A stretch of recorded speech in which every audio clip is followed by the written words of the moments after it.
Hello students, இன்னைக்கு நம்ம வீடியோல வந்து chapter 26 company law and secretarial practiceல வந்து Companies Act 2013. So companies உடைய சட்டதிட்டம் 2013ல கம்பெனிஸில் என்னென்ன சட்டதிட்டங்கள்லாம் வகுக்கப்பட்டிருக்கு, என்னென்ன ரூல்ஸ் அண்ட் ரெகுலேஷன்ஸ், எந்த டியூட்டிஸ் அண்ட் ரெஸ்பான்சிபிலிட்டிஸ் ஃபாலோ பண்ணணும் அப்படின்றத நம்ம வந்து இதில் வந்து நம்ம பார்க்க போகிறோம். கம்பெனிஸ் ஆக்டில் வந்து எப்படி உருவாக்கப்பட்டது, ஓகேவா? அப்போ கம்பெனினா என்ன, ரெஜிஸ்ட்ரேஷன்னா என்ன, எப்படி ஒரு கம்பெனி வந்து ஃபார்ம் ஆகுது, அந்த கம்பெனியில் எப்படி ஷேர்ஸ் எல்லாம் இஷ்யூ பண்ணுறாங்க, ஸோ இது எல்லாமே தான் வந்து இந்த சாப்டரில் நம்ம பார்க்க போகிறோம். ஸோ ஃபர்ஸ்ட் வந்து இதில் வந்து நம்ம என்ன பார்க்கலான்னா, meaning and definition of a company. கம்பெனினா என்ன, ஓகேவா? அதனுடைய மீனிங் அண்ட் டெஃபினேஷனை பார்க்க போகிறோம். இது வரைக்கும் நம்ம சேனலை சப்ஸ்கிரைப் பண்ணாதவங்க ப்ளீஸ் சப்ஸ்கிரைப் பண்ணுங்கள். பெல் ஐக்கானை கிளிக் பண்ணிவிட்டு ஆல் பட்டன் கிளிக் பண்ணிங்கன்னா நான் போடுற வீடியோஸோட நோட்டிஃபிகேஷன் உங்களுக்கு இமீடியட்டாக வரும். டிஸ்கிரிப்ஷன் பாக்ஸில் வந்து ப்ரீவியஸ் வீடியோஸோட லிங்க் கொடுத்துருக்கேன், அதை கிளிக் பண்ணி பார்க்கும்போது இந்த சாப்டர் உங்களுக்கு தெளிவாக புரியும். Okay, meaning and definition of a company. கம்பெனினா என்ன? The word company is derived from the Latin word com. Com அப்படின்னா with or together, ஒன்றாக இணைந்து, together அப்படின்னு அர்த்தம். பெயின்ஸ் அப்படின்னா பிரெட். பிரெட்னா என்ன? உணவு, ஓகேவா? ஸோ எல்லாரும் ஒன்றா கூடி சாப்பிடக்கூடிய உணவு அப்படின்னு தான் ஆக்சுவலாக லாட்டினில் வந்து கம்பெனியினுடைய மீனிங் அதுதான், ஓகேவா? அதிலிருந்து தான் உருவாக்கப்பட்டது தான் இந்த கம்பெனின்ற word. And it originally refer to an association of persons who took their meals together. So ஜென்ரலாக அந்த கம்பெனினா என்ன அர்த்தம் அப்படின்னு பார்த்தீங்கன்னா, எல்லா பர்சன்ஸ், அதாவது நிறைய பர்சன்ஸ் வந்து ஒன்றாக இணைந்து அவங்க எடுத்துக்கொள்ளக்கூடிய உணவை ஒன்றாக உட்காந்து சாப்பிட்றாங்க இல்லையா, அதுதான் வந்து கம்பெனி ஆக்சுவலாக மீனிங், ஓகேவா? கம்பெனி இஸ், அதிலிருந்து தான் கம்பெனி அப்படின்ற வந்து கம்பெயின் அப்படின்றது தான் கம்பெனி அப்படின்னு மாறிடுச்சு. So company is a corporate body and a legal person having status and personality distinct and separate from the members constituting it. இப்போ ஒரு கம்பெனி அப்படின்றது என்னது? கார்ப்பரேட் பாடி. கார்ப்பரேட் பாடி அப்படின்னா ஒரு ரெஜிஸ்டர் செய்யப்பட்ட ஒரு நிறுவனம், ஓகேவா? கார்ப்பரேட் பாடினா என்ன? ரெஜிஸ்ட்ரேஷன், அந்த கம்பெனியினுடைய பெயரை வந்து பதிவு செய்திருப்பாங்க, அந்த கம்பெனியை தான் கார்ப்பரேட் பாடின்னு நம்ம சொல்லுவோம். அண்ட் ஏ லீகல் பர்சன், எல்லா சட்ட திட்டங்களையும் ஃபாலோ பண்ணக்கூடிய ஒரு நிறுவனம், ஓகேவா? அது மட்டும் இல்லாமல் ஹேவிங் ஸ்டேட்டஸ், அதுக்குன்னு ஒரு தனிப்பட்ட இடம் கொடுக்கப்பட்டிருக்கும். அண்ட் பர்சனாலிட்டி டிஸ்டிங்க்ட், அதுக்குன்னு ஒரு தனித்துவமான ஒரு இடம் வகிக்கப்பட்டிருக்கும். And separate from the members constituting it, அதாவது கம்பெனின்றது வந்து அங்கே இருக்கக்கூடிய பர்சன்ஸோட தொடர்பற்றதாக தான் இருக்கக்கூடியது தான் நம்ம கம்பெனின்னு சொல்கிறோம். அந்த கம்பெனியை ஃபர்தராக எடுத்து நடத்துறது தான் வந்து பார்த்திங்கன்னா மெம்பர்ஸ் எல்லாருமே. ஸோ கம்பெனின்றது வந்து ஒரு தனிப்பட்ட ஒரு இண்டிவிஜுவல், ஒரு ஆர்டிஃபிஷியல் பர்சன் அது, ஓகேவா? அங்கே வந்து மனிதர்களோ அந்த மாதிரியான எந்த இதுவும் கிடையாது. அவங்க வந்து ஒரு ஆர்டிஃபிஷியல் பர்சன் மாதிரி, அதாவது கண்ணுக்கு புலப்படாத ஒரு பர்சன். அவங்க ஜஸ்ட் வந்து என்னது, ஒரு கம்பெனி பேரை வச்சுட்டு யார் தான் ஒர்க் பண்ணுறாங்க, அந்த கம்பெனியில் ஷேர் ஹோல்டர்ஸ், டைரக்டர்ஸ், இவங்க இந்த மெம்பர்ஸ் எல்லாம் சேர்ந்து தான் அந்த கம்பெனியை பேர் வச்சு அவங்க வந்து அந்த பிஸ்னஸை வந்து நடத்துவாங்க, ஓகேவா? So it is called a body corporate because the persons composing it are made into one body by incorporating it according to the law and clothing it with legal personality. So body corporate அப்படின்னு ஏன் சொல்கிறோம் அப்படின்னு பார்த்தீங்கன்னா, அதாவது the persons composing it, அதாவது members எல்லாம் சேர்ந்து என்ன பண்ணுறாங்க, அந்த கம்பெனியை வந்து ஒரு ஃபார்முக்கு கொண்டு வராங்க. And it made into one பாடி, ஓகேவா? அதாவது ஒரு தனிப்பட்ட ஒரு நிறுவனமாக கொண்டு வரப்பட்டு அது என்ன பண்ணுறாங்க, அதை இன்கார்பரேட், ரெஜிஸ்டர் பண்ணுறாங்க. எப்படி? சட்டத்திட்டங்களின்படி ஒரு கம்பெனியில் என்னென்னலாம் வந்து ஃபார்மாலிட்டிஸ் எல்லாம் ஃபாலோ பண்ணுமோ அது எல்லாத்தையுமே வந்து ஃபாலோ பண்ணி அந்த கம்பெனியை வந்து அவங்க ரெஜிஸ்டர் பண்ணுறாங்க. And clothing it with legal personality, சட்டப்பூர்வமாகவே அவங்க என்ன பண்ணுவாங்க, அந்த பிஸ்னஸை வழி நடத்திக்கிட்டு போவாங்க. அதில் எந்த ஒரு மிஸ்பிஹேவியரோ ஹானஸ்ட் இல்லாமல் இருக்கிறதோ இல்லாமல் அந்த கம்பெனியை எல்லா விதமான சட்டப்பூர்வமாக எப்படி ஒரு கம்பெனியை நடத்தணுமோ அந்த சட்டப்பூர்வ தன்மையோடு தான் அந்த கம்பெனியை வந்து வழி நடத்திட்டு போவாங்க. The word corporation is derived from the Latin term corpus which means body. Corporation அப்படின்றது வந்து ஒரு லாட்டின் மொழியிலிருந்து வந்தது. கார்பஸ் அப்படின்ற வார்த்தையிலிருந்து வந்தது தான். அப்படின்னா என்ன அர்த்தம்னா பாடி, அதாவது ஒரு இண்டிவிஜுவல் பாடி அப்படின்னு அர்த்தம். அதுதான் கம்பெனி. பாடி கார்பரேட்னா கம்பெனி அப்படின்னு அர்த்தம். ஓகேவா? ஸோ எல்லா லீகல் ஃபார்மாலிட்டிஸும் வந்து ஃபாலோ பண்ணப்பட்டு அந்த நிறுவனத்தை ரெஜிஸ்டர் பண்ணுறோம் இல்லையா, அந்த ரெஜிஸ்டர் பண்ணக்கூடிய அந்த நிறுவனத்தை தான் பாடி கார்ப்பரேட் அப்படின்னு சொல்கிறோம். Accordingly, corporation is a legal person created by a process other than natural birth. So corporation அப்படின்றது வந்து சட்டதிட்டங்களால் வந்து உருவாக்கப்பட்டது தான் அந்த நிறுவனம். அது வந்து நேச்சுரலாகவே நேச்சுரல் பர்த்தை விட, அதாவது தானாக அது உருவாகலை, எல்லா சட்டதிட்டங்களையும் கலந்து உருவாக்கப்பட்டது தான் வந்து இந்த நிறுவனம் அப்படின்னு சொல்கிறாங்க. It is for this reason sometimes called artificial legal person. So இயற்கையான தன்மையோடு இல்லாமல் எல்லா சட்டதிட்டங்களையும் ஃபாலோ பண்ணி அதை வந்து உருவாக்குனதுனால அதை வந்து என்னன்னு சொல்கிறோம், நேச்சுரல் பர்த்ன்னு சொல்லாமல் அதை என்ன சொல்கிறோம், ஆர்டிஃபிஷியல் அப்படின்னு சொல்கிறோம். ஆர்டிஃபிஷியலான ஒரு லீகல் பர்சன் தான் கம்பெனி அப்படின்னு சொல்கிறாங்க. As a legal person a corporate is capable of enjoying many of the rights and incurring many of the liabilities of a natural person.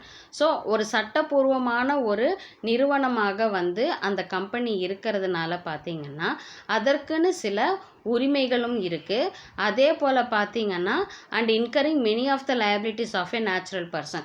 Natural பர்சன்னா யார், members of the company, that is the director, share holders, employees.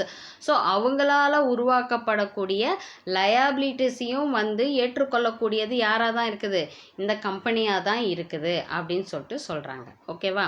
So an incorporated company owes its existence either to a special act of parliament or to the company. So ஒரு incorporated கம்பெனினா ஒரு registered company. ஒரு பதிவு செய்யப்பட்ட ஒரு company வந்து பார்த்திங்கன்னா ஒன்று அதாவது பார்லிமெண்ட் ஆக்ட் படி சொல்லப்பட்ட ரூல்ஸ் அண்ட் ரெகுலேஷன்ஸோட அந்த கம்பெனி நடத்தப்படும். அப்படி இல்லைன்னா கம்பெனி லான்னு சில கம்பெனி ஆக்டில் சொல்லப்பட்டிருக்கும், அந்த விஷயத்தை ஃபாலோ பண்ணி நடத்தக்கூடிய கம்பெனிஸாகவும் இருக்கும். So public corporations like LIC, RBI, SBI etcetera have been brought into existence through special acts of parliament. இப்போ வந்து பப்ளிக் கார்பரேஷன்ஸ், பப்ளிக் கம்பெனிஸ் எல்லாம் பார்த்தீங்க, அதாவது LIC Life Insurance Corporation, RBI Reserve Bank of India, SBI State Bank of India, இதெல்லாம் வந்து பார்த்தீங்கன்னா public companies. இதையெல்லாம் எடுத்து நடத்துறது யாருன்னு பார்த்தீங்கன்னா central government. So central government எடுத்து நடத்தும் பொழுது அது பாராளுமன்றத்தினுடைய சட்டத்தை ஃபாலோ பண்ணக்கூடியதாக தான் இருப்பாங்க. அங்கே இருக்கக்கூடிய rules and regulations, duties and responsibilities எல்லாமே வந்து எதை பேஸ் பண்ணி இருக்கும், பார்லிமெண்ட்டில் சொல்லப்பட்டிருக்கிற சட்டத்திட்டத்தின்படி தான் நடந்துக்கும். And whereas companies like Tata Steel Limited, Reliance Industries Limited have been formed under the companies law. இதெல்லாம் பார்த்தீங்கன்னா ப்ரைவேட் கம்பெனிஸ், அதாவது தனிப்பட்ட ஒரு நபரால் உருவாக்கப்பட்ட ஒரு கம்பெனி. ஓகேவா? இப்போ டாடா ஸ்டீல், ரிலையன்ஸு, அப்புறம் வந்து பார்த்திங்கன்னா நிறைய இந்த ஜியோ, இதெல்லாம் பார்த்திங்கன்னா அது வந்து ஒரு தனிப்பட்ட மனிதனால் உருவாக்கப்பட்ட நிறுவனம் அது. ஸோ அதெல்லாம் பார்த்திங்கன்னா ப்ரைவேட் கம்பெனியில் வந்துடும். ஸோ அதில் என்ன ரூல்ஸ் எல்லாம் ஃபாலோ பண்ணுவாங்கன்னா கம்பெனிஸ் ஆக்டில் வந்து என்ன ரூல்ஸை சொல்லியிருக்காங்களோ அதை ஃபாலோ பண்ணி தான் இந்த கம்பெனிஸ் எல்லாம் வந்து வழிநடத்தப்படும். ஓகேவா? So that is companies act 1956 which is being replaced by the Companies Act 2013. Companies act வந்து 1956 உருவாக்கப்பட்டது. ஆனால் இன்னும் சில மாற்றங்கள் எல்லாம் வந்து பார்த்தீங்கன்னா 2013 வந்து மாற்றங்கள் செய்யப்பட்டு கம்பெனிஸ் ஆக்ட் 2013 படி என்ன சட்டத்திட்டங்கள் இருக்கோ அதை பேஸ் பண்ணி தான் கம்பெனிஸ்னுடைய ரூல்ஸ் அண்ட் ரெகுலேஷன்ஸ் வந்து அமைஞ்சிருக்கு அப்படின்னு சொல்கிறாங்க. In a legal sense, a company is an association of both natural and artificial persons and is incorporated under the existing law of a country. So சட்டப்பூர்வமாக பார்த்தீங்கன்னா ஒரு கம்பெனி அப்படின்றது வந்து அசோசியேஷன், அதாவது ஒரு நேச்சுரல் பர்சன்னா யார், கம்பெனியினுடைய members, that is director, share holders, employers எல்லாருமே தான் வந்து பார்த்தீங்கன்னா நேச்சுரல் பர்சன். அதே போல் பார்த்தீங்கன்னா ஆர்டிஃபிஷியல் பர்சன்ன்றது யார், கம்பெனி. இந்த ரெண்டும் இணைந்தது தான் வந்து பார்த்தீங்கன்னா இணைந்தது தான் ஒரு ஒரு முழு நிறுவனமாக உருவாகுது. ஓகேவா? அதே போல் பார்த்தீங்கன்னா அந்த முழு நிறுவனமும் பார்த்தீங்கன்னா எந்த கண்ட்ரியில் இருக்கோ அந்த கண்ட்ரியினுடைய சட்டதிட்டன்படி அந்த கம்பெனியை ரெஜிஸ்டர் பண்ணிடுவாங்க, பதிவு செஞ்சிருவாங்க. பதிவு செஞ்சு அதை ஒரு கம்பெனியாக வந்து நடத்திக்கிட்டு வருவாங்க அப்படின்னு சொல்கிறாங்க. The terms of the Companies Act 2013, Section 2 of 20, company means a company incorporated under this act or under any previous company law. So ஒரு கம்பெனி அப்படின்றது வந்து என்ன அப்படின்னு பார்த்தீங்கன்னா அது வந்து ரெஜிஸ்டர் செய்யப்பட்டது. ஒன்று கம்பெனி லா மூலியமாக வந்து என்ன சொல்லப்பட்டிருக்கோ அதன் வழியாக வந்து ரெஜிஸ்டர் பண்ணப்பட்டிருக்கோம். இல்லை அதற்கு முன்னாடியே ஏதாவது சட்டத்திட்டங்கள் போட்டிருந்தாங்கன்னா அதை பேஸ் பண்ணி அந்த கம்பெனி வந்து ரெஜிஸ்டர் செய்யப்பட்டிருக்கும் அப்படின்னு சொல்கிறாங்க. Lord Justice Lindley has defined a company as an association of many persons who contribute money or money worth to a common stock and employ it in some trade or business and who share the profit and loss arising therefrom. So Lord Justice Lindley அப்படின்றவர் வந்து கம்பெனியை வந்து எப்படி define பண்ணியிருக்கிறாரு அப்படின்னா an association of many persons, பலதரப்பட்ட members வந்து ஒன்றாக இணைந்து செயல்படுத்தப்பட்டது தான் இந்த கம்பெனி அப்படின்றது வந்து. அந்த அசோசியேஷன் ஆஃப் பர்சன்ஸ் வந்து என்ன பண்ணுறாங்க, ஹூ கான்ட்ரிபியூட் மணி, அவங்க தான் என்ன பண்ணுறாங்க, மணியை வந்து கான்ட்ரிபியூட் பண்ணுறாங்க. இப்போ இந்த ஷேர் ஹோல்டர்ஸ், இந்த டைரக்டர்ஸ் எல்லாம் இருக்காங்க இல்லையா, அவங்க தான் என்ன பண்ணுறாங்க, கம்பெனியுடைய ஷேர்ஸை வாங்கி ஒரு கேபிட்டலாக வந்து மணியாக வந்து இன்வெஸ்ட் பண்ணுறாங்க. அந்த மணியை வச்சுட்டு தான் என்ன பண்ணுறாங்க, கம்பெனியில் வந்து ஒரு பிஸ்னஸை எடுத்து நடத்துகிறாங்க. ஓகேவா? ஸோ அந்த பிஸ்னஸை எடுத்து நடத்திட்டு அதன் மூலமாக வரக்கூடிய ப்ராஃபிட் அண்ட் லாஸை தான் வந்து என்ன பண்ணியிருக்காங்க, அவங்க ஷேர் பண்ணிக்கிறாங்க.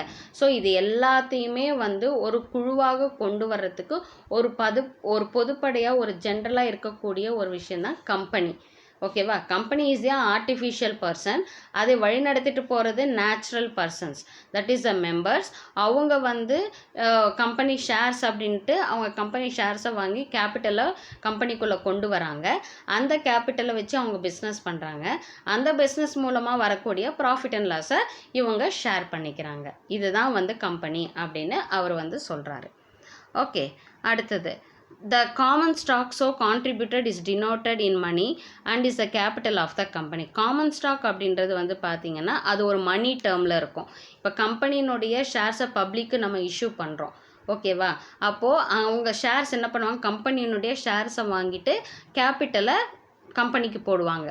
இப்போ வந்து ஒரு 10 ஷேர் வாங்குறாங்கன்னா ஒரு 10 ஷேரினுடைய வேல்யூ, ஒரு ஷேரினுடைய வேல்யூ 10 ரூபா அப்படின்னா 10 ஷேர் வாங்கினா 100 ரூபா கேபிட்டலாக உள்ளே வரும். ஓகேவா? ஒரு மணி வேல்யூவாக உள்ளே வரும். அதுதான் வந்து நம்ம என்னென்னு சொல்கிறோம், கேபிட்டல் ஆஃப் த கம்பெனி, மூலதனம். ஒரு கம்பெனியினுடைய மூலதனம் வந்து அதுதான். ஓகேவா? The persons who contributed in it or form it or to whom it belongs are members. So யார் வந்து அந்த கம்பெனியில் இந்த அமௌண்ட்டை வந்து போடுறாங்களோ, ஓகேவா, அவங்கள தான் வந்து நம்ம என்னன்னு சொல்கிறோம், மெம்பர்ஸ்ன்னு சொல்கிறோம். அது வந்து ஒரு கம்பெனியை வந்து ஃபார்ம் பண்ணுறதுக்கு ஒரு ஒரு ஒரு ஒரு கான்ட்ரிபியூஷனாக வந்து அது இருக்குது. The proportion of the capital to which each member is entitled is share. So அந்த கேபிட்டல் வந்து பார்த்திங்கன்னா எப்படி உள்ளே வருது, ஒரு ஷேர் கேபிட்டலாக, ஒரு ஷேர் அமௌண்ட்டாக தான் வந்து அது உள்ளே வருது. So the shares are always transferable although the right to transfer them may be restricted. So shares அப்படின்றது வந்து என்னது, ஈஸிலி ட்ரான்ஸ்ஃபரபிள், அதாவது ஒருத்தருக்கு ஒருத்தர் வந்து அதை மாற்றிக்கொள்ளக்கூடிய ஒரு அமைப்பாக இருக்கிறது தான் இந்த ஷேர்ஸ் அப்படின்றது. ஓகேவா? இப்போ நான் இன்றைக்கி ஷேர்ஸ், கம்பெனியுடைய ஷேர்ஸ் வாங்கியிருக்கேன், நான் அதை வந்து இன்னொருத்தருக்கு என்னால் அதை விற்கவும் முடியும். ஆனால் அதுக்குன்னு சில ரூல்ஸ் அண்ட் ரெகுலேஷன்ஸ் வந்து ஃபாலோ பண்ணணும் அப்படின்னு சொல்கிறாங்க. ஸோ ஒரு கம்பெனிக்குள்ளே ஒரு கேபிட்டலாக உள்ளே வருது அப்படின்னா ஒரு ஷேர் அப்படின்ற அமௌண்ட் மூலிமா தான் கம்பெனிக்குள்ளே ஒரு கேபிட்டல் அமௌண்ட், ஒரு மணி வேல்யூ உள்ளே வருது அப்படின்னு சொல்கிறாங்க. So from the above definition it can be concluded that a company is registered association having its own corporate and legal personality distinct which is separate from its members with a perpetual succession, a common seal for its signatures, a common capital comprised of transferable shares and carrying limited liability. So இந்த definition மூலமாக நமக்கு என்ன தெரியுது அப்படின்னு பார்த்தீங்கன்னா, company அப்படின்றது வந்து ஒரு ரெஜிஸ்டர்ட் அசோசியேஷன். ஓகேவா, பதிவு செய்யப்பட்ட ஒரு நிறுவனம். ஹேவிங் இட்ஸ் ஓன் கார்ப்பரேட், தனக்குன்னு ஒரு தனிப்பட்ட ரூல்ஸ் அண்ட் ரெகுலேஷன்ஸை அமைச்சு கொண்டிருக்கின்ற ஒரு நிறுவனம். அண்ட் லீகல் பர்சனாலிட்டி, சட்டத்திட்டங்களோடு உருவாக்கப்பட்ட ஒரு நிறுவனம். Distinct which is separate from its members, அதாவது மெம்பர்ஸ்னால வழிநடத்தப்பட்டாலும் இது அவங்கள விட்டு ஒரு தனித்திருக்கக்கூடிய ஒரு விஷயமாக தான் இந்த நிறுவனம் இருக்குது. With a perpetual succession. இப்போ வந்து ஒரு கம்பெனியில் பார்த்தீங்கன்னா டைரக்டர்ஸ் வருவாங்க போவாங்க, ஷேர் ஹோல்டர்ஸ் வந்து வருவாங்க போவாங்க, ஆனால் அந்த கம்பெனி வந்து எப்பவுமே நிலையாக தான் இருக்கும். அது பர்பெச்சுவல் சக்சஷன்னா ஒரு லாங் டேர்முக்கு கண்டினியூ ஆகிட்டு போயிட்டே தான் இருக்கும். மெம்பர்ஸ், டைரக்டர்ஸ், எம்ப்ளாயீஸ் எல்லாரும் வந்து அந்த கம்பெனிலேருந்து மாறினா கூட எப்போவுமே மாறாமல் கண்டினியூஸாக ஒரு லாங் டேர்முக்கு போயிட்டு இருக்கக்கூடியது தான் இந்த கம்பெனின்றது. ஓகேவா. A common seal for it's signature. ஒவ்வொரு கம்பெனிக்கும் பார்த்தீங்கன்னா அதுக்குன்னு ஒரு காமன் சீல் இருக்கும் இல்லையா. இப்போ ஒரு ஸ்கூலுன்னா அவங்களுக்குன்னு ஒரு சீல் வச்சுருப்பாங்க. அந்த மாதிரி கம்பெனிக்குன்னு ஒரு காமன் சீல் இருக்கும். அதுதான் அந்த கம்பெனியினுடைய சிக்னேச்சரே. அதுதான் அந்த காமன் சீல் தான் அந்த கம்பெனியினுடைய சிக்னேச்சர், அதாவது கையெழுத்து. அதே போல் பார்த்தீங்கன்னா a common capital comprised of transferable shares. So capital எது? ஷேர்ஸ் தான் வந்து அந்த கம்பெனியினுடைய capital. And carrying limited liability. அதே போல் பார்த்தீங்கன்னா அதனுடைய லயபிலிட்டியும் எப்படி இருக்கும்? லிமிட்டடாக தான் இருக்கும் அப்படின்னு சொல்கிறாங்க. இதெல்லாம் வந்து சேர்ந்தது தான் கம்பெனி அப்படின்னு சொல்கிறாங்க. அடுத்தது பாடி கார்ப்பரேட். பாடி கார்ப்பரேட்னா அது same registered company. Body corporate means a corporate entity which has a legal assistance. எந்த ஒரு கம்பெனியில் எல்லா சட்டத்திட்டங்களையும் ஃபாலோ பண்ணி ஒரு கம்பெனி நடத்துதோ அதுதான் கார்ப்பரேட் என்டிட்டி, அதுதான் பாடி கார்ப்பரேட்னு சொல்கிறோம். According to section 2 of 11, body corporate or corporation includes private company, public company, one personal company, smart company, limited liability partnership, foreign company, incorporated outside India but does not include. அதாவது இதில் பாடி corporate இல்லை corporation அப்படின்றது அது ஒரு public limited கம்பெனியாக இருக்கலாம், இல்லை private கம்பெனியாக இருக்கலாம், இல்லை one man company, that is one personal கம்பெனியாக இருக்கலாம், இல்லை ஸ்மால் கம்பெனியாக இருக்கலாம், இல்லை லிமிடெட் லயபிலிட்டி பார்ட்னர்ஷிப். ஸோ எதுவாக வேணா இருக்கலாம். ஆனால் சில விஷயங்கள் மட்டும் தவிர்த்து என்ன அப்படின்னு பார்த்தீங்கன்னா cooperative society registered under any law relating to cooperative societies. So cooperative சொசைட்டிஸ்ன்ட்டு தனிப்பட்ட நிறுவனங்கள் இருக்கும். அது வந்து பார்த்தீங்கன்னா கோஆப்ரேட்டிவ்னுடைய சட்டத்திட்டங்களை தான் ஃபாலோ பண்ணோம். அது வந்து கம்பெனி ஆக்டுக்குள்ளே அது வராது. அதே போல் any other body corporate not being a company as defined in this act. Company ஆக்டில் சொல்லப்படாத வேற எந்த ஒரு ரெஜிஸ்டர் செய்யப்பட்ட நிறுவனமும் பார்த்தீங்கன்னா இந்த பாடி கார்ப்பரேட்குள்ளே வராது அப்படின்னு சொல்லிட்டு இந்த இன்கார்பரேட்டட் கம்பெனி அப்படின்ற அந்த பொசிஷனுக்கு அது வராது அப்படின்னு சொல்லியிருக்காங்க. ஸோ இதுதான் வந்து பார்த்தீங்கன்னா meaning and definition of company and body corporate. இதில் ஏதாவது உங்களுக்கு டவுட்ஸ் இருந்துச்சுன்னா கமெண்ட் செக்ஷனில் கமெண்ட் பண்ணுங்கள். உங்கள் டவுட்ஸை நான் கிளாரிஃபை பண்ணுறேன். இந்த வீடியோ உங்களுக்கு பிடிச்சிருந்துச்சுன்னா லைக் பண்ணுங்கள், ஷேர் பண்ணுங்கள், மறக்காமல் சப்ஸ்கிரைப் பண்ணுங்கள். நெக்ஸ்ட் வீடியோவில் பார்க்கலாம். தேங்க்யூ.